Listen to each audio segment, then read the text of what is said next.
Bismillahirrahmanirrahim. Assalamualaikum warahmatullahi wabarakatuh. Apa kabar semua pemirsa di rumah, pemirsa setia Caka-Caka Macoa. Pada kesempatan kali ini, marilah kita senantiasa bersyukur kehadirat Allah Subhanahu wa taala atas segala limpahan rahmatnya, juga taufiknya sehingga kita diberi kekuatan untuk bisa melaksanakan Caka-Caka Macoa dan penontonnya. Mudah-mudahan dapat ada manfaat yang kita bisa ambil. Kemudian selawat dan salam senantiasa kita haturkan kepada junjungan kita baginda Rasulullah Muhammad SAW Allah sholli ala Muhammad.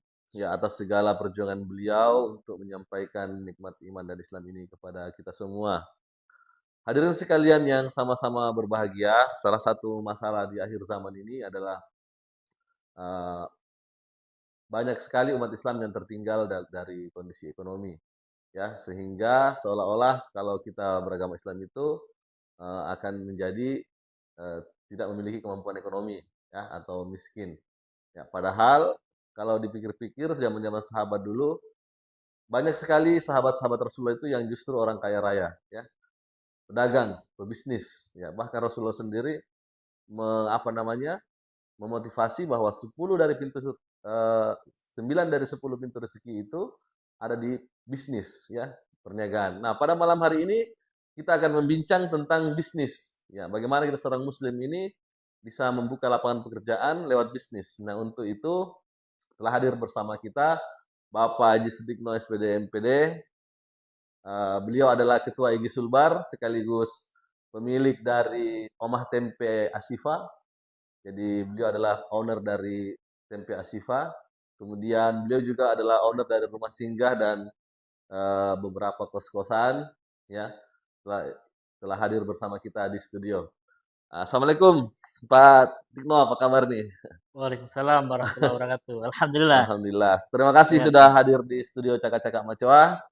Jadi kita akan membahas bisnis ini bersama pelaku bisnis langsung. Ya, alhamdulillah, Ya, alhamdulillah. Iya. karena kalau kita membahas bisnis secara teori mungkin kita sudah oke, sudah pernah baca bukunya. Tapi kita ini mau langsung menghadirkan pelaku bisnisnya di sini di Caka-Caka Macoa. Siap, siap.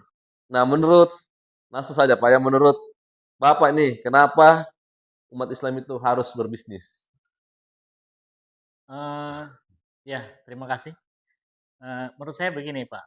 Eh, Bisnis tadi seperti dikatakan Pak Rendra tadi bahwa 9 dari 10 pintu rezeki, 9 itu dari Hmm, bisnis. Jadi dengan bisnis kita bisa memaksimalkan potensi kita sendiri hmm. dan kita juga bisa memberdayakan orang lain. Memberdayakan Nah, orang lain. begitu. Bukan hanya kita sendiri begitu. Jadi seperti berbagi manfaat, ya, karena Betul, betul. pemberdayaan pada dasarnya adalah pembagian manfaat, ya. Betul, betul. Jadi bagaimana kalau menurut Bapak tadi yang pernyataan bahwa orang Islam itu harus suhud, harus hemat, harus sederhana, tidak boleh kaya, bagaimana itu? Ini persoalan definisi barangkali atau Ya, ya, ya. cara pandang orang terhadap eh, yang Pak Indra katakan tadi suhu. Eh, Jadi secara filsafat itu ini menjadi kajian yang menarik. ya, ya. Karena ada juga pendapat saya katakan bahwa suhud itu bukan berarti miskin. Suhud itu bukan berarti miskin. Ya, miskin dalam Oke, arti ekonomi. Artinya suhud itu cara pandang seseorang terhadap dunia. dunia. Jadi Oke. meskipun nanti ada orang yang punya pesawat Mm-mm, 20, tapi dia kecilkan itu semua. mm-mm, Tapi ada orang yang kelihatannya tidak punya apa-apa, tapi mm-mm. dia memandang bahwa mobil itu sangat istimewa misalnya, itu kan Nah, sudah tidak zuhud gitu. ya, ya. Kasih. Jadi ini pemirsa yang menarik menurut saya bahwa kita di sini harus mendefinisi ulangkan apa itu zuhud. Jadi zuhud jangan selalu diartikan tidak boleh kaya, tetapi bagaimana kita meletakkan harta itu sebagai sesuatu yang kecil, ya, dibanding dengan apa yang Allah Subhanahu wa taala janjikan kepada umat Betul, Islam. betul. Ya. Nah, terus begini, kalau sedikit nih mau diceritakan nih Ya. bagaimana sejarahnya dulu Pak Tikno ini membangun bisnis, ya. Mungkin dari tempe kemudian pindah ke rumah singgah, pindah ke kos-kosan. Mungkin ada bagaimana ceritanya dulu. Ya. Sebenarnya sih kita pengen bisnis yang besar, Pak. Ya, bisnis yang Ah, besar, ya. tapi yang besar-besar itu eh, kita ukur juga kita punya kemampuan. Mm-mm. Jadi daripada kita bermain di alam hayal, mending kita melakukan hal yang nyata Ternyata. dari apa yang kita bisa. Mm, Jadi saya memulai usaha itu memang melihat peluang. peluang. Saya lihat di situ ada peluang. Mm. Ya.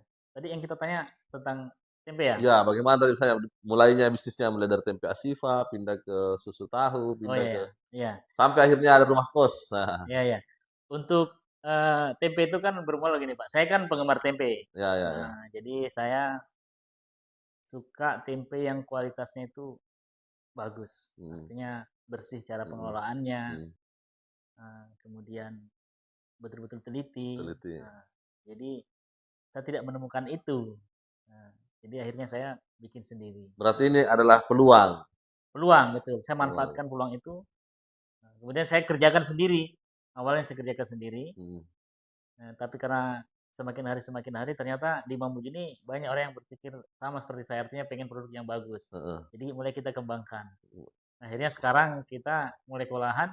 Nah, Cari, kita sekarang agak bikin spasi dulu, istirahat dulu sebentar ini karena kita masih cari cari karyawan. cari karyawan untuk mengembangkan itu.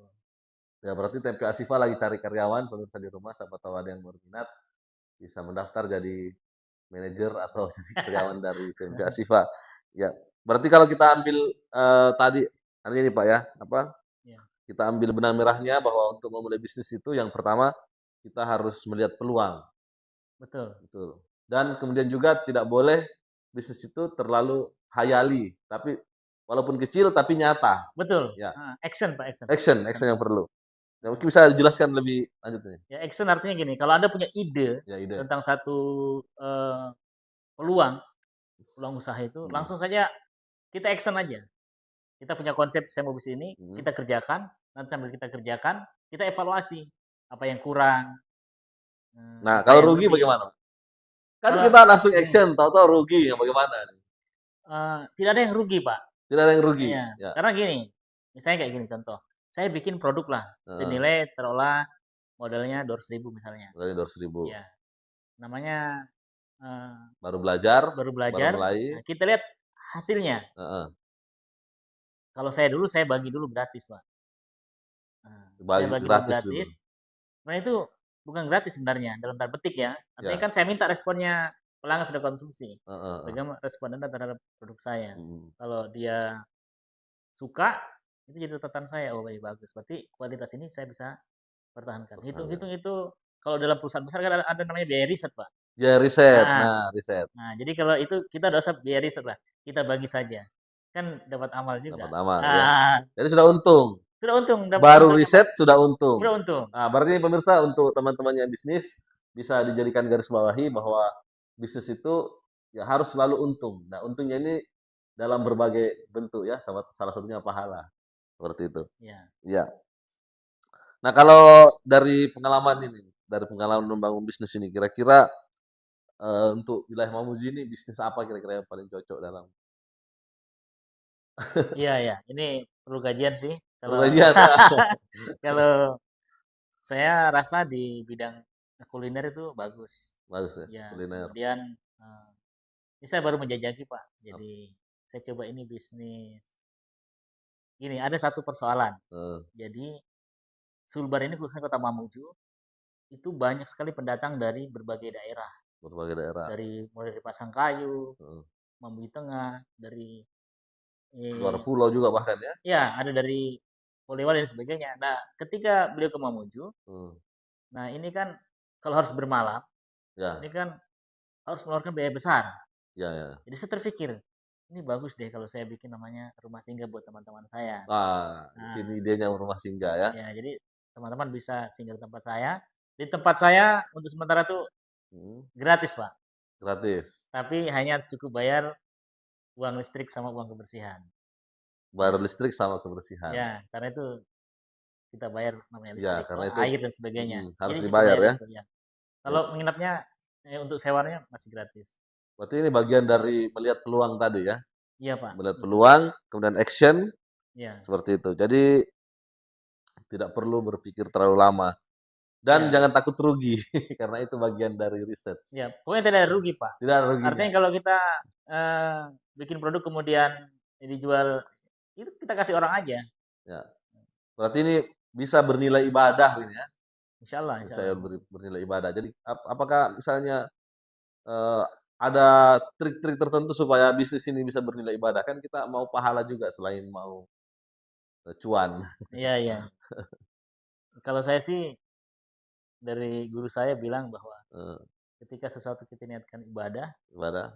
maka sudah selesai itu semua persoalan. Mm, Nah, artinya, nah, sekarang saya sedang berintis Pak. mm. Jadi saya buka kantin juga ini. Kantin lagi. Ya, kantin di sekolah. Nah, saya buka kantin di sekolah Eh, di Man Mamuju. ya, Nah, saya buka kantin di situ. Saya kasih tapi namanya kantin sehat. Jadi menunya nasi pecel. nasi pecel. Nah, Nah, dan itu betul-betul kita olah. Jadi bukan instan eh, kita bikin. Jadi saya pikir begini, dengan saya bikin kantin saya itu saya beribadah artinya saya memberikan menu yang sehat buat anak-anak. mm, Nah, jadi saya memang pagi-pagi sudah bikin banyak. Jadi saya bilang, gimana kalau aku kalau nggak habis gimana? Ya udah dikasih aja sama anak, nggak ada masalah kan? mm. Gitu. Ya, ya. Untung lagi ya, Dia untung untung lagi lagi. kan. Berarti kalau kita berusaha memenuhi kebutuhan orang itu sudah bisa dianggap ibadah, Pak ya, asalkan diniatkan ibadah. Iya, begitu kata guru saya Pak. Menurut saya. Jadi pemirsa di rumah jangan lupa setiap kali apa namanya melakukan suatu aktivitas senantiasa diniatkan untuk beribadah ya. Karena memang guru-guru kita, para ustaz kita mengatakan bahwa kita diciptakan di dunia ini untuk beribadah. Jadi semua ibadah itu ada cabang-cabangnya ya. Dan yang paling kecil adalah menyingkirkan ranting dari jalanan supaya orang tidak kena tertusuk ranting seperti itu. Apalagi kalau bisnis tentu dia lebih tinggi derajatnya daripada menyingkirkan ranting. Baik. Kemudian ini apa namanya? Kalau kita bisnis itu kan Ya, selalu dibayang-bayangi bilang jangan sampai tidak laku, jangan sampai ini ya, terlalu banyak ketakutan-ketakutan untuk ya. bisnis itu. Kira-kira bagaimana supaya mengatasi tips-tipsnya itu? Ya, memang tetap harus rasional, Hmm, tidak boleh kita membabi buta. Bagi Buta. Jadi apalagi kalau kita di bisnis awal itu kita ada baru pertama sekali nih, Ya, ya memang kita harus riset dulu. Artinya gini, misalnya saya ini kan bisnis makanan nih, ya, apalagi contoh makanan yang tidak tidak tahan lama. tidak tahan lama. Seperti saya bisnis nasi pecel. Eh, Itu kan sekarang bikin, hari ini harus habis. harus habis. Nggak mungkin dijual besok. Ya, ya. Karena Ya, tentu sudah rusak. sudah rusak. Rusak. Jadi gimana jadi kita ukur dulu. Eh, Jadi kita bikin pertama misalnya saya bikin senilai 100.000 lah modalnya. ya, Jadi saya sudah niatkan memang 100.000 ini saya ini keluarkan. Eh, memang kalau habis misalnya, alhamdulillah. Kalau udah ya, habis juga alhamdulillah. Kenapa? Karena 100.000 ini saya sudah niatkan untuk bersedekah. Gitu. Jadi gitu. nanti kalau udah habis tidak ada masalah. Berarti hari ini Allah takdirkan saya untuk Ya. bersedekah. Jadi Tapi kalau kenyataannya Pak nyatanya selalu habis. selalu habis Pak. Selalu habis. Jadi selalu pertolongan Allah itu selalu Betul. datang ya. Jadi jangan jangan untuk pemirsa di rumah yang ingin bisnis, ya silahkan bisnis saja, tidak usah ragu-ragu tentang tidak habis, tidak laku dan sebagainya dan selanjutnya. Kemudian ini yang juga menarik untuk didiskusikan tentang bagaimana membangun kejujuran terhadap pelanggan. Misalnya kita buat produk yang tadi seperti Bapak bilang, Betul, betul. satu hari basi harus dijual betul satu hari. Hmm. Kalau misalnya nakal sedikit, satu hari dijual, itu 2 hari itu dipanasi. Iya ya. Jadi saya punya prinsip begini. Salah satu bisnis yang pertanggungjawabannya di hadapan Allah itu bisnis makanan, Pak. Bisnis makanan. Iya. Karena gini, kalau misalnya makanan, kalau kita taktisi seperti Bapak itu, mungkin Ya, bisa. heeh. Orang tidak lihat, Orang tidak lihat. tapi Allah lihat. Tapi Allah lihat. Nah, di sini. Makanya saya bilang, kalau saya prinsip begini. Kalau saya bisnis makanan, Heeh, maka makanan itu saya makan. heeh. Baru orang lain boleh makan. Berarti harus diuji oleh diri sendiri dulu Artinya ya. saya yakin bahwa itu betul-betul sehat, higienis. Saya makan untuk saya dan keluarga saya. Heeh, Baru orang lain boleh makan. boleh Artinya makan. saya bisnis saya aman di dunia, insya Allah di Di hadapan akhirat Allah aman. aman. Itu kita jangan main-main untuk kualitas. Harus Ya. dijaga. Pokoknya tadi Pak, kalau nggak habis, ya udah kita sedekahkan. Mm-mm. Allah punya cara. Kalau memang itu rezeki kita, Heeh. pasti ada jalannya. Pasti ada jalan Ya, kembalinya ya. jalan. Jadi kalau kita sedekahkan, tapi juga ini mungkin kalau mau disedekahkan, kalau kesannya orang nanti lah, wah makanan sisa disedekahkan ya, bagaimana ini?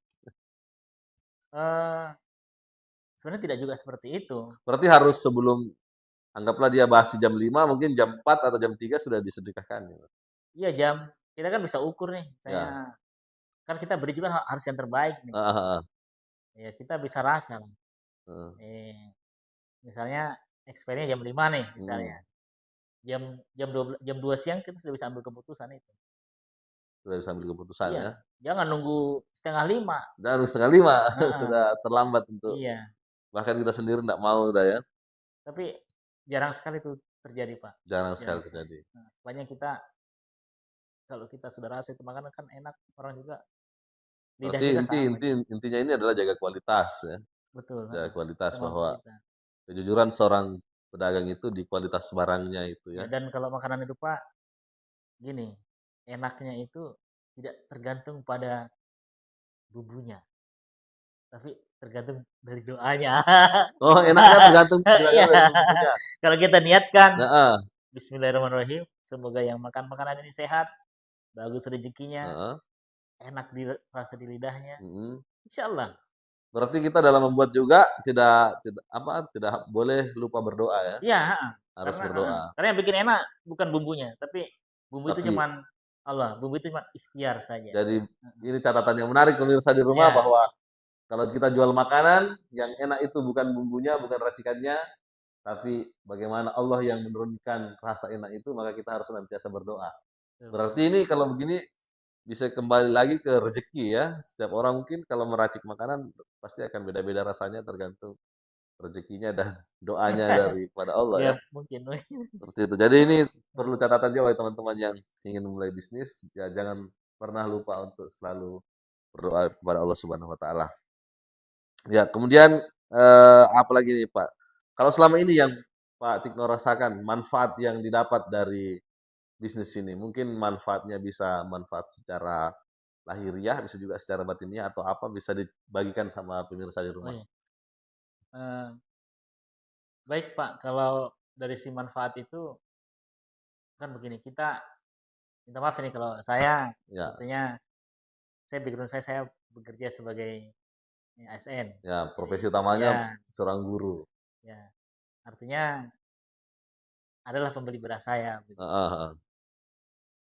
Jadi kita diberikan 10 jari sama Allah. Ya, Nah, kalau 10 jari itu bisa digerakkan, itu lebih bagus lagi daripada satu jari daripada saja. satu jari. Artinya memang di sini kita butuh kemampuan kita untuk saling berkolaborasi dengan orang lain, Mhm, mempercayai orang lain. mhm. Jadi nanti saya yakin begini, selalu ada orang-orang baik di luar sana yang ingin bekerja, tapi kadang-kadang Tidak mereka dapat jalan. tidak ada jalannya dan tidak tahu bagaimana memulainya. Jadi ketemulah saya punya ide, Heeh, ada teman yang punya kemampuan untuk menjalankan usaha itu, ketemu. temu. Nah, jadi kita bisa berkolaborasi, nanti Ya, kan tinggal bagaimana heeh. hitungannya gitu aja kan. Ya ini menarik nih Pak Tito, karena tadi Ya, Pak Tito bilang, apa ini, sebagai profesinya Pak Tito yang utama ini adalah seorang guru. Nah, ya. beliau juga Ketua Ikatan Guru Indonesia. Nah, ini jangan sampai apa, mungkin ada pemikiran, jangan sampai tugas utama sebagai seorang guru terlantar karena bisnis ini. Bagaimana tips-tipsnya ini? Ya makanya tadi kita harus ada tadi kolaborasi dengan orang lain. Harus kolaborasi, Iya, pemberdayaan ya, iya brand. Saya pemberdayaan. kan ada yang kelola Pak, Ya, berarti ada yang kelola. bukan kerja sendiri ya, Bukan bukan Pak. kerja Makanya sendiri. saya percaya, Nah, kita juga harus belajar mempercayai orang lain. saya orang Kalau lain. saya buka usaha, Anda kerjakan ini, Mm-mm. begini cara-caranya, silakan dilakukan. Saya evaluasi hasilnya bagaimana. Ya sudah Mm. nanti kan sudah itu dia jalan sendiri gitu. Dan sendiri. Berarti tidak tidak melaksanakan sendirian ya. Kalau sendirian itu Nggak nanti mampu Pak. tidak mampu ya. Bukan masalah terbengkelainya. Heeh. Kitanya yang nggak mampu Nggak Pak. mampu ya. Kapan kita menikmati juga nih waktu Iya, iya, kan? iya, iya, Ya iya. sudah seharian Jadi udah. bisnis yang sehat pemirsa di rumah Ya, harus digarisbawahi, harus bisa memberdayakan orang ya. ya, Ya minimal siapalah. Kalau misalnya paling dasar memberdayakan diri sendiri. Kalau sudah bisa mungkin memberdayakan tangga dan seterusnya begitu Pak ya. ya, Ya, betul. baik. Ini menarik ini. Mungkin ada kita apa namanya sebagai closing statement ini, Pak Tno. Siap. Closing statement untuk memotivasi nih teman-teman di luar sana yang ingin berbisnis tapi masih ragu-ragu apakah apa misalnya yang disampaikan supaya mereka semangat. Ya, ragu-ragu itu hanya ada di pikiran. Pikiran ya. Jadi patahkan ragu-ragu itu dengan melakukan. Itu Gitu. saja. Kalau dengan melakukan, insya Allah ragu-ragu itu akan hilang. Iya, jadi closing Ya, statement-nya sederhana. Pokoknya jangan ragu-ragu berbisnis, lakukan saja karena itu akan mematahkan apa namanya keraguan-keraguan. Nah ini kalau misalnya ada teman-teman ingin konsultasi nih sama Pak Tikno tentang bisnis bagaimana? bisalah kita sharing kan, saling mengisi. Ya bisa sharing, Ya, saling saya mengisi juga banyak ya. belajar sama Pak Rendra ini. Ah, saya kan bukan bisnismen ya, baru pengen nanti saya belajar sama dia. Dan apa namanya, kalau mau menghubungi beliau itu di mana ya rumah? Dijelaskan rumahnya kalau siapa tahu ada yang mau main-main ke Omah Ya, Tempe, oke. Kalau untuk rumah singgah saya itu tepatnya di Jalan Diponegoro, Diponegoro. ada Madrasah Sanawiyah. Heeh, Di depannya Madrasah Sanawiyah, di situ ada lorong. heeh, Nah, sudah di situ ada petunjuknya ya. ada petunjuk. Silakan bertanya di mana rumah singgah Alif Lamim di sini. Iya. Nah, insya Allah di situ pada tahu semua. Mhm. Baik pemirsa di rumah ini menarik, tapi kita sudah sampai di penghujung acara. Kalau kita mau diskusikan tentu akan lebih panjang lebar. Tapi setidaknya ada beberapa hal yang bisa kita garis bawahi bahwa kalau kita ingin berbisnis, bisnis yang terbaik itu adalah yang bisa dilakukan walaupun itu kecil. Kemudian yang kedua yang rasional juga, ya jangan juga terlalu keluar dari rasio. Nah, selanjutnya jangan lupa berdoa kepada Allah Subhanahu wa taala setiap kali kita melakukan bisnis untuk diniatkan sebagai ibadah. Kemudian bisnis itu harus selalu untung. Jadi jangan berpikir bahwa untungnya itu adalah selalu uang, tapi bisa juga untungnya berupa silaturahmi, berupa hal-hal lain yang kita bisa membawa kebaikan bagi kita. Dan yang terakhir juga bahwa bisnis itu bisa membuat orang Islam itu mampu secara ekonomi dan jangan dipikirkan bahwa zuhud itu selalu harus sederhana, miskin dan tidak ya tidak tapi zuhud itu juga boleh kaya. Baik pemirsa semua di rumah sekalian, terima kasih telah membersamai kita dalam Caka-Caka Macoy edisi kali ini. Dan kita juga mau berterima kasih pemirsa sekalian kepada sponsor Caka-Caka Macoy kita. Ya ada WIS, Wadah Inspirasi Cakat. Ini, Ya. wah, ya. Oh, Kemudian Wahda Water, yang pada waktu. ini Wahda Water ya. Ini segar sekali Minuman nih, Pak. segar sekali, Segar sekali. air dengan pH 8+, ya bioheksagonal. Kemudian ada juga Pondok Herbal Mamuju yang menyediakan herbal-herbal untuk kesehatan kita semua. Kemudian ada Karya Sahabat, Maryam Bakery, dan juga ya Wahda Water. Sudah tadi ya. Baik pemirsa, demikian ya sponsor kita. Kita ucapkan terima kasih banyak kepada sponsor kita yang telah mendukung acara Caka-Caka Macoa. Apabila teman-teman juga ingin jadi sponsor, bisa menghubungi pihak kami, admin kami, eh, supaya kita bisa apa namanya saling mendukung dalam kebaikan dalam Caka-Caka Macoa ini. Terima kasih, sekian dari saya. Mudah-mudahan ada manfaatnya pada malam hari ini dan kita mohon ampun kepada Allah Subhanahu wa taala apabila ada kesilapan dalam cakap-cakap macam kali ini. Subhanakallahumma wa bihamdik asyhadu an la ilaha illa anta astaghfiruka wa atubu ilaik. Assalamualaikum warahmatullahi wabarakatuh. Waalaikumsalam warahmatullahi wabarakatuh.